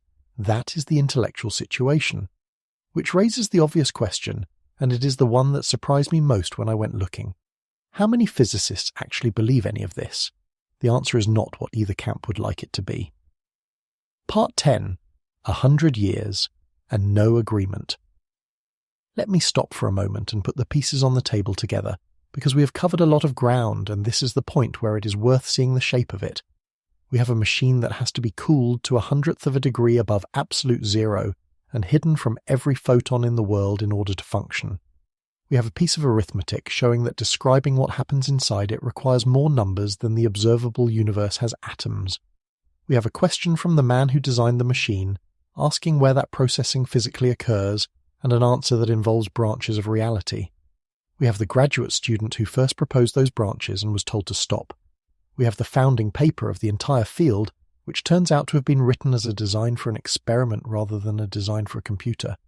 We have the mechanism, which is interference and not parallelism, and we have the sharpest objection, that whatever those branches are, they cannot be separate worlds at the moment they are doing the work, and underneath all of it, a problem about what probability could mean that has been open for 27 years.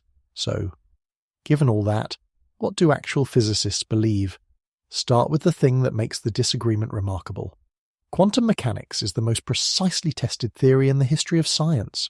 Not one of the most. The most. Certain predictions have been confirmed to 12 decimal places, which is roughly the equivalent of measuring the distance from London to New York and being accurate to the width of a human hair. It is not a promising framework awaiting confirmation. It is the single best confirmed description of anything that human beings have ever produced. The 12 decimal places are worth being concrete about, because it is the kind of number people repeat without picturing. The quantity in question is the magnetic strength of the electron, and the theory that predicts it, quantum electrodynamics, is quantum mechanics extended to include light and the electromagnetic field. The prediction and the measurement agree out to roughly the 12th digit. If you took that same fractional accuracy and applied it to the distance between the Earth and the Moon, you would be correct to within about the thickness of a sheet of paper. That is the level of agreement we're talking about, and it has been achieved repeatedly by independent groups using different methods over decades. And it is not an abstraction either. Quantum mechanics is why the transistor works, and there are more transistors in the device you are listening to this on than there are stars in our galaxy. It is why lasers work, which means it is why fiber optic cable works, which means it is why this video reached you. It is behind magnetic resonance imaging, the light-emitting diodes in every screen and bulb around you, the chemistry of every drug you have ever taken, and the fact that the sun burns at all rather than collapsing. Now the strange part. After a century, with all of that behind it, the people who use the theory professionally cannot agree on what it is describing. There is data on this, and it is worth looking at properly. In 2013, 3 researchers, Maximilian Schlosshauer, Johannes Koffler, and Anton Zeilinger, ran a poll at a conference on the foundations of quantum mechanics. 33 participants, 16 questions. It is a small sample, and it has been criticized for exactly that reason. It became the reference point anyway, and the reason is telling. Nobody had ever asked systematically before, 100 years of the theory, and it had not occurred to anyone to survey the practitioners about what they thought it meant. In that poll, the many worlds interpretation drew 18%. More recently, for the theory's 100th anniversary in 2025, the journal Nature ran a much larger survey, timed to the centenary of Heisenberg's 1925 paper. The results are the reason I stopped assuming this was a settled matter. The Copenhagen interpretation, the orthodoxy, the position that Bohr used to dismiss Everett, the account that is still taught as standard in undergraduate courses across the world, was selected by 36% of respondents. 36%. The official position of the field commands barely more than a third of the field. The rest divides across Everett's branching picture, Bohmian mechanics, and the epistemic approaches, which drew around 17% between them. I should introduce Bohmian mechanics properly, because it is left out of almost every popular treatment, and its existence quietly ruins the framing that everyone else uses. It is a completely worked-out theory in which particles have definite positions at all times, guided by a wave that pushes them around. There is no collapse. There is no branching. It reproduces every prediction of standard quantum mechanics exactly. The price is that it is explicitly and unavoidably non-local, meaning what happens here depends instantaneously on conditions arbitrarily far away. Some physicists find that price unbearable. Others find it a bargain compared to believing in an infinity of copies of themselves. The point is that the choice was never between collapse and many worlds. There has always been at least a third door, and it has been open since 1952. The epistemic approaches deserve a sentence of their own, because they are genuinely different in kind from everything else in this chapter. The best known is called cubism, and its central move is to say that the quantum state is not out in the world at all. It is a description of a particular agent's expectations about what they will experience if they act on the world in a particular way. On this reading, the wave function is more like a betting book than like a field. It does not collapse when a measurement occurs, any more than your expectations collapse when you learn something. They just update. This dissolves a great many of the puzzles we have been chewing on, including the one about branching, at the cost of accepting that physics does not describe the world independently of the people asking about it. Some find that liberating. Others find it a retreat. There is also a persistent contingent in every one of these surveys who selects some version of the option, saying the question is not meaningful. Sometimes it is phrased as an instrumentalist position, sometimes less politely as shut up and calculate. It is easy to mock, and it is not stupid.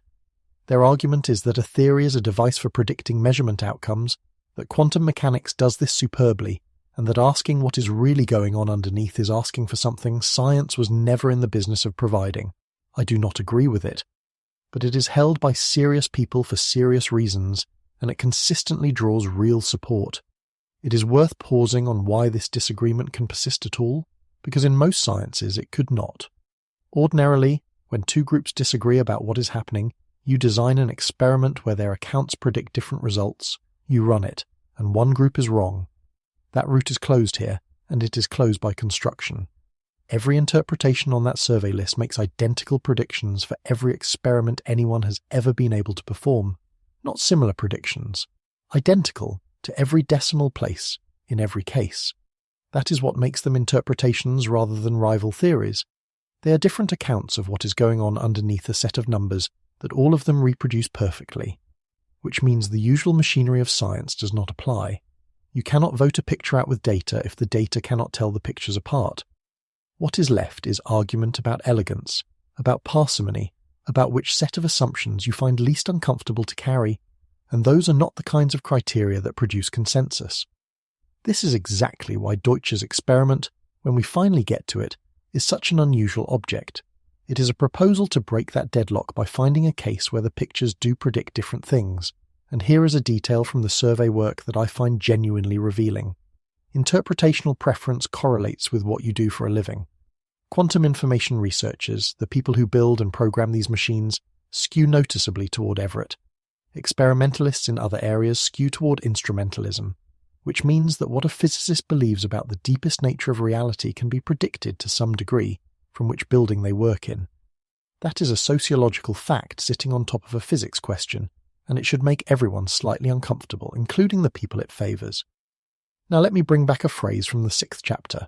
Deutsch wrote in 1985 that quantum parallelism places an intolerable strain on all interpretations of quantum theory other than Everett's. 40 years on, we can check that. The strain, whatever it is, has not broken anything. Copenhagen is still taught. Bohmian mechanics still has adherents. Instrumentalism is alive and well. Nothing collapsed, if you will forgive me. What actually happened is that the field looked at the strain, decided it was survivable, and carried on building the machines. And I have come to think that is the most human thing physics does. We tend to imagine science as a process that resolves disagreements. Sometimes it does. But the more common outcome, when a question is genuinely hard, is that the field learns to work productively around a hole in its own foundations for decades, indefinitely, while making extraordinary progress on everything adjacent to it. 100 years of quantum mechanics has produced the transistor, the laser, the entire information age, and no agreement whatsoever about what any of it means, which is why the correct posture here is not confidence in either direction, it is honesty about the ledger. And before the last turn tonight, that ledger needs balancing, because there is something about these machines that everyone reporting on them tends to leave out. Part 11. The Honest Ledger. There is a fact about quantum computers that sits awkwardly with everything we have discussed, and I would rather give it to you myself than have you find it later and feel misled. No quantum computer has ever factored a large number. Not a moderately large one, not a small but respectable one. The largest integers that have genuinely been factored by running Shor's algorithm on real quantum hardware are numbers you could factor in your head while waiting for a kettle. Deutsch's challenge is framed around a 250-digit number and 10 to the 500th power of interfering contributions. Nothing remotely approaching that has been done, and nothing approaching it will be done for some considerable time. A review published in 2024 by a group led by Dennis Wilsch, with Philipp Hanusek, Georg Höver, Madita Wilsch, Fengping Jin, Hans de Raad and Christel Michelsen, laid out the actual situation across both kinds of hardware, and it appeared in the proceedings of the 2025 symposium of the John von Neumann Institute for Computing. Their findings are worth stating plainly. For digital quantum computers, the ones running actual quantum circuits, they studied the effect of errors and found conditions under which one can formally prove that Shor's algorithm fails, not fails in practice, fails provably as a mathematical consequence of the noise. For analog machines, the ones that approach factoring by turning it into an optimization problem, they tested 3 different methods experimentally and found performance that beats random guessing, both in absolute terms and in how it scales, but which is still exponential. Better than guessing and still useless is a precise and rather brutal summary. There is a related embarrassment in the record that the field does not enjoy discussing. Several widely publicized record factorizations have turned out, on inspection, to have worked only because information about the answer was baked into the circuit during compilation. The machine was not solving the problem. It was being shown the solution in a form nobody had noticed. None of which means the encryption worry is theatre, and I want to be even-handed about that too. Estimates of what it would actually take to break a standard 2048-bit key have been falling steadily for a decade, from something like 1 billion physical qubits down into the low millions as error correction, and the algorithms have improved. That is still 3 or 4 orders of magnitude beyond anything that exists. But the reason governments stopped studying the problem and started mandating action is a strategy with an unpleasant name: harvest now, decrypt later. An adversary does not need a working machine today. They need only to record your encrypted traffic today and store it until a machine exists. Anything you send now that still matters in 15 years is already exposed to a computer nobody has built. That is why the American Standards Body finalized its first post-quantum encryption standards in 2024 rather than waiting for a demonstration. So does this sink Deutsch? No, and it is important to see why not, because the temptation is to treat this as a refutation, and it is not one. Deutsch's argument is a claim about what the mathematics commits us to, not a report of a computation that has already been performed. Compare it to the impossibility of a perpetual motion machine. That claim is not based on a survey of failed attempts. It follows from the structure of the laws. Deutsch is making the same kind of argument. He is saying that if you take the mathematics of quantum computation seriously as a description of a physical process, and you extend it to a machine of a size the theory permits, the resource accounting does not close inside one universe.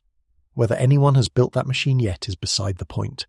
The commitment is in the equations. What the ledger does change is your posture. This is an open question, not a discovery. Nobody has demonstrated anything about the multiverse. What has been demonstrated is that the mathematics of these machines has a property that nobody can comfortably explain. Now let me balance the ledger, because the other side of it is genuinely impressive, and it got buried under a headline. The Nature paper published on the 9th of December 2024, the one that accompanied the announcement we started with, is called Quantum Error Correction Below the Surface Code Threshold.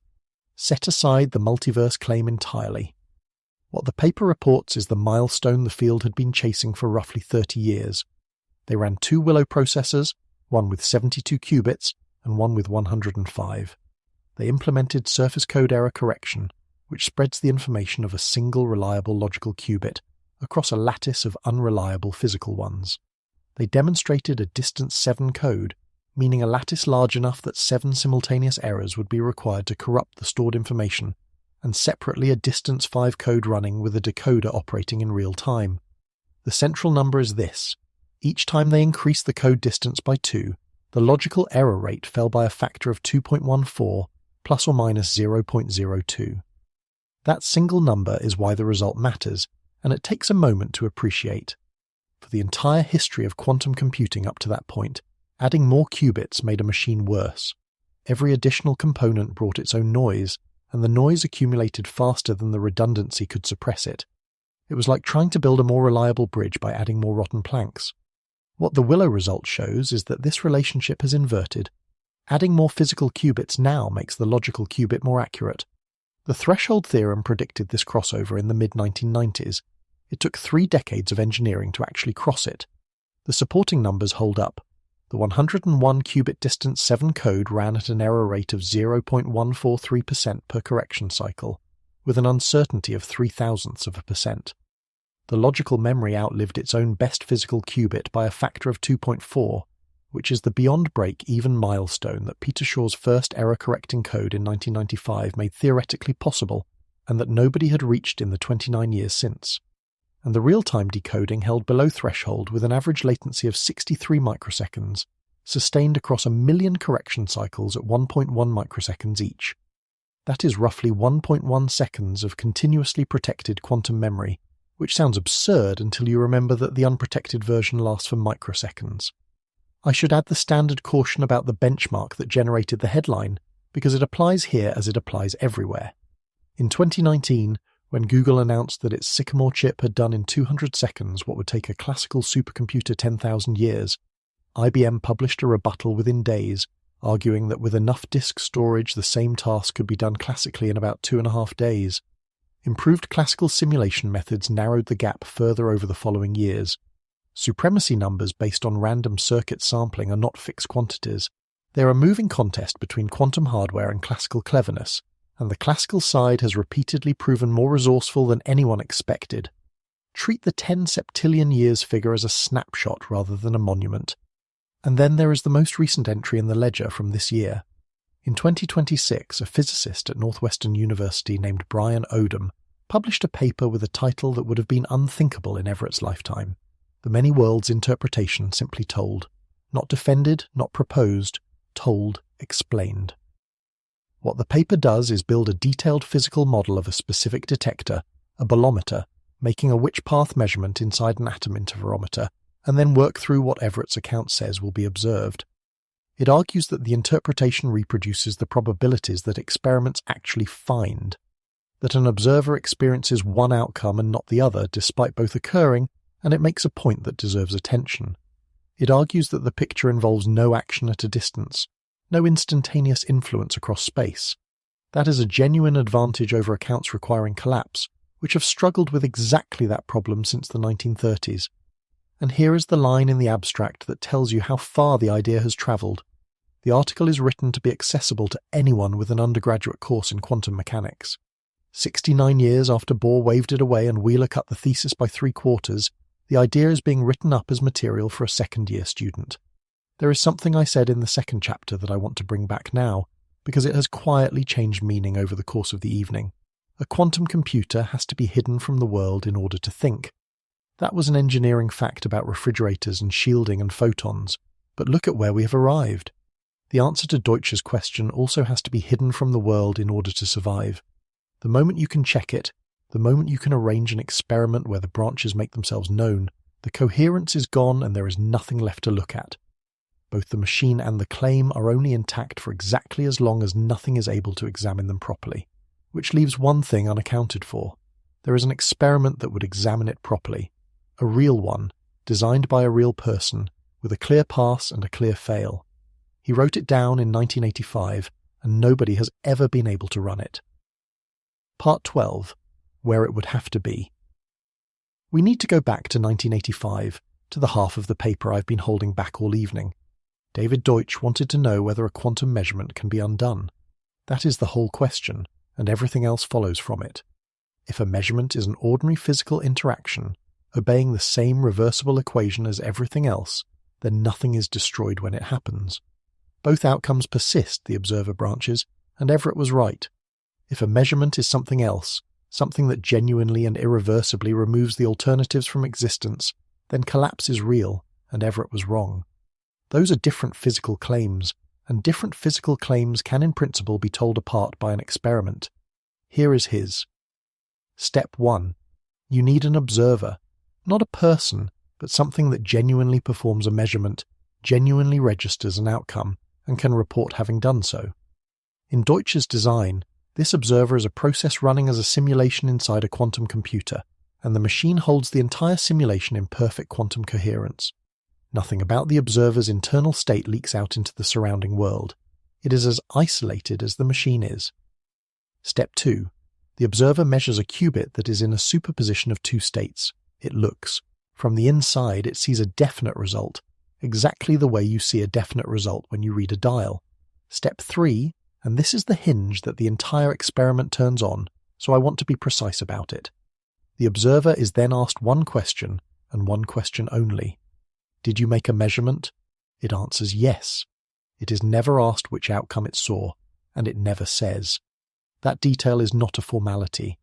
If the observer reported the outcome, that report would be information about which branch it was in, and that information would leak into the world, and the leak is exactly the thing that makes a measurement irreversible in practice. By restricting the report to the bare fact that a measurement occurred, Deutsch keeps the outcome sealed inside the coherent system, while still confirming that a genuine observation took place. It is worth dwelling on why the observer has to be a simulation, because when people first hear this design, they assume it is a shortcut, and it is the opposite of a shortcut. It is the only version of the experiment that could ever work. Think about what happens when you observe something. A photon reaches your eye. A chemical change propagates. A signal travels. Neurons fire, and in firing they release heat into the surrounding tissue, and that heat radiates outward, and the air around your head is now very slightly different because of what you saw. Within a fraction of a second, the record of your observation has been copied into something like 10 to the 27th particles, scattering in every direction at the speed of light. To reverse your observation, you would have to catch every one of those particles and reverse every interaction exactly. That is not difficult.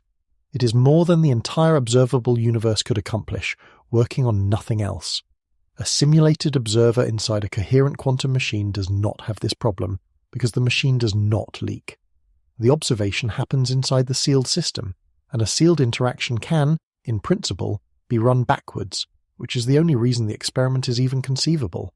This is also, incidentally, why Deutsch needed to invent the universal quantum computer, rather than borrowing an existing machine. There was nothing in the world that could hold an observer without spilling it. There is a question underneath this that Deutsch was careful about, and that I am going to be careful about too. Does a simulated observer genuinely observe? Does it have to be conscious? Deutsch's requirement is narrower than consciousness, deliberately so. What the experiment needs is something that forms an internal record correlated with the outcome and can truthfully report that it did. Whether anything is being experienced inside is a question the experiment does not need to answer, which is convenient because nobody knows how they would answer it. Step 4. The experimenter runs the entire interaction backwards. Every operation that constituted the measurement is undone, in reverse order, and then you look at the qubit and see whether the superposition came back. Let me put you inside it, because it is the strangest thing in this video, and it deserves to be felt rather than described. You are the observer. You're a process running under perfect coherent control, and from where you sit this is an ordinary evening at work. There is a detector in front of you. You look at it. You see a result, and it is completely definite, with no ambiguity of any kind. You know what you saw. Somebody asks you whether you looked, and you say yes, and you're not asked anything further, and then it runs backwards. Everything you did is undone step by step in reverse. The knowing is undone, the seeing is undone, the particular thought you had about the reading is undone. You do not experience this as forgetting, because forgetting is something that happens to you and leaves a trace. There is no trace. The version of you who saw one result and the version who saw the other are being folded back into a single thing that has not yet looked at anything. And if the folding is clean, if the superposition comes back intact, then the definite result you were so certain about was never the only thing that happened. It was one half of an event that has now been closed. So what do the two outcomes mean? If the superposition returns cleanly, the measurement was reversible. Nothing collapsed. Both outcomes existed. The observer branched and the branches were brought back together. That is Everett, demonstrated rather than argued. If the superposition does not return, then something happened at the moment of measurement that cannot be undone. Something genuinely removed the alternative.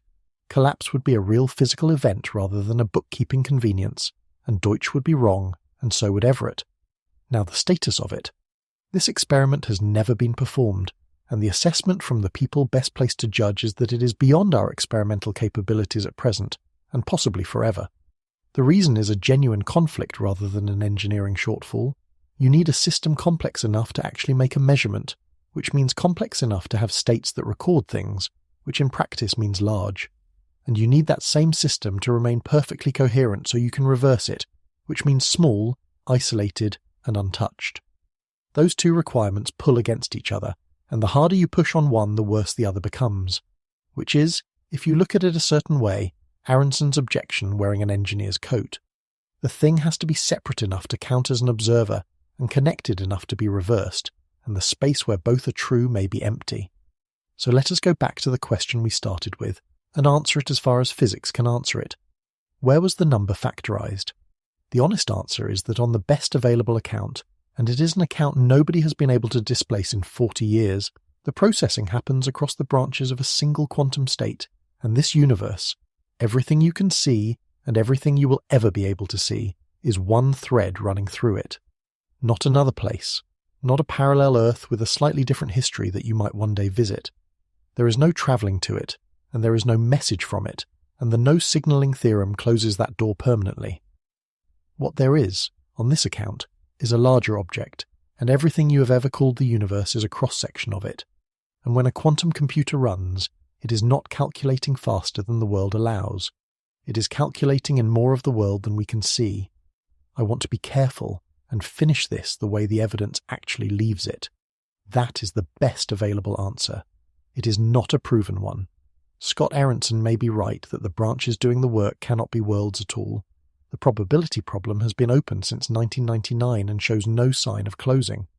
36% of physicists still hold to the older picture, and a serious minority think the entire question is malformed. There is a real experiment that would settle it, and we cannot run it. That is genuinely where things stand, and anyone telling you otherwise is selling something. But notice what has happened to the machines in the meantime.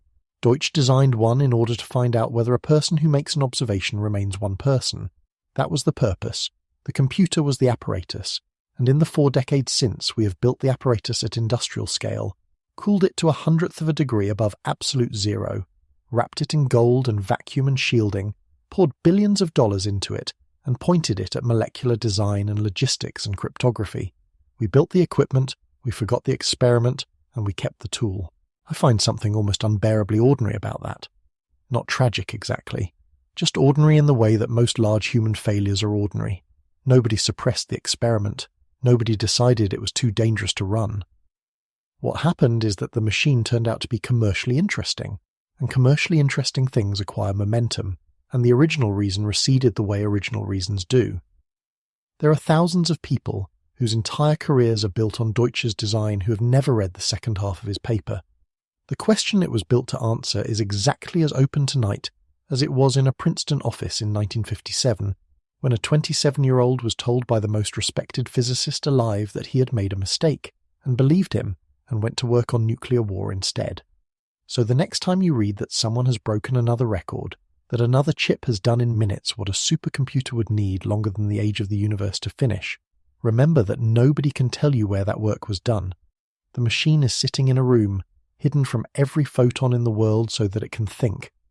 And where quantum computers actually do their thinking is not a question anyone has closed. It may not be a question anyone can close. It might not even be here. Sleep well.